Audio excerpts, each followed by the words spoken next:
Welcome to the AFR Saints channel, where we provide you daily content on your favorite team, the New Orleans Saints. Do us a favor and hit that subscribe button. Be sure to leave your comments below and smash that like button. Who dat? You know, it was interesting also, though, to hear Dennis Allen talk about the offensive line and their role in this recent run of success. And it's pretty obvious also that the pressure rate has gone down here the past couple of weeks, and it's allowed the Saints to have clearly more offensive success. You know, it's hard to run the ball the way we've been able to run the ball unless your offensive line is playing effectively. There's a lot of elements that go into it, you know, but I do think that our offensive line has been playing pretty well. You know, we've done a pretty good job of run block, and we've done a pretty good job of protecting for the quarterback, you know, and I just feel like, you know, generally when you're in a little bit of a groove offensively, you know, all those things kind of start up front. No different than defensively. When we get in a groove defensively, it's generally led by the way that our front plays. So it's really how our team's kind of been built, you know, along both lines of scrimmage, and I thought both sides, you know, affected the game yesterday. And that was the most concerning part of the struggles, because the Saints have built their team at the line of scrimmage. I mean, Sean Payton built an offensive line to protect Drew Brees where? With the highest paid guard tandem in NFL history, when they had Nix and Evans. It was all about not blowing up the launch pad. Defensively, look at what the Saints have invested in their defensive line. Obviously, you used a first-round pick on Sheldon Rankins. You paid David Onyemata all that money. I mean, you have invested in your defensive front. Peyton Turner, Marcus Davenport, Cam Jordan. It's been the line of scrimmage.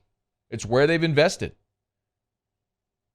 And that had been the real concerning thing, is that a lot of where your investment had been. Ryan Ramchik's a first-rounder. I mean, we all know the names, but it's like Cesar Ruiz is a first-rounder. Andrew Speed's a first-rounder. I mean, Merrick McCoy was a second-rounder, but he was your first pick in that draft. And then, you know, so that was the concern. I mean, you had invested so much capital in the line of scrimmage, they weren't performing. And it seems like the past couple of weeks they've come along. It's the most encouraging thing, certainly, about the Raiders game was the defensive line affecting the game the way they did. Now, as far as the offensive line, one of those first rounders, of course, also is Trevor Penning, another first-round pick that you invested in an offensive lineman, was injured in the preseason, was out there for all three preseason games, and was playing an awful lot, and was a dominant run blocker. He had a Pro Football Focus grade around 92 as a run blocker in the preseason. Injured his foot, haven't seen him yet. Dennis Allen, though, Monday gave an update on Penning. You know, he's out of the boot now. He's started, you know, with some cardio stuff and on the treadmill and things of that nature. So, yeah, he's progressing. You know, I don't know what kind of a role Penning would have when you get him back this year. But there's a couple of things that are obvious. One is it provides great depth.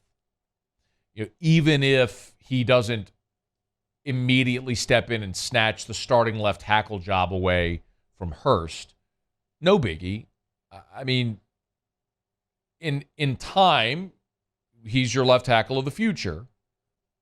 But if nothing else, you've got a super talented player that's your sixth lineman that can play tackle or can play the interior spots. The other part of it is something we've seen the Saints do for years is the tackle eligible, like the extra blocker.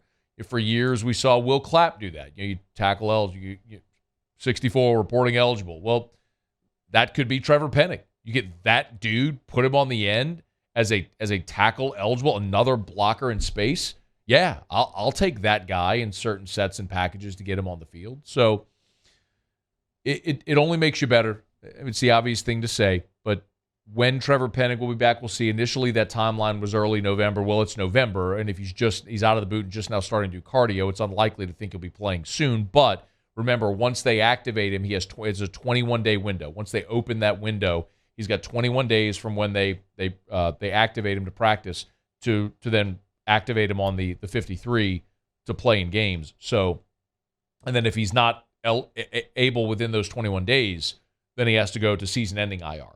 So that the clock is ticking a little bit here. But, man, it would be great to get Trevor Penning back here within this 5-game stretch, as we've talked about. This 5-game stretch that you're facing right now, which before the season looked like a really steep climb, feels more manageable.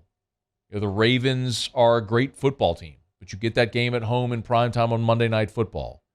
The Steelers are on their way to a losing season. They just traded Chase Claypool. You got to play in Pittsburgh, but that's a winnable game. The Rams, that's a home game for the Saints, and boy, the Rams have certainly struggled at times this year.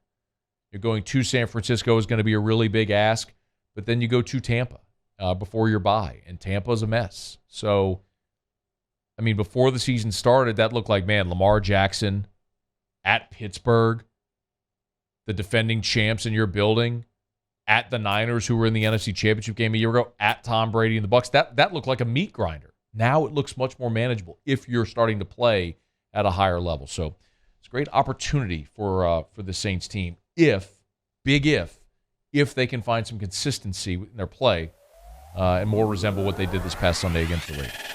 Hey, thanks so much for watching. Please leave your comments. I love to interact, and be sure to hit the red subscribe button below.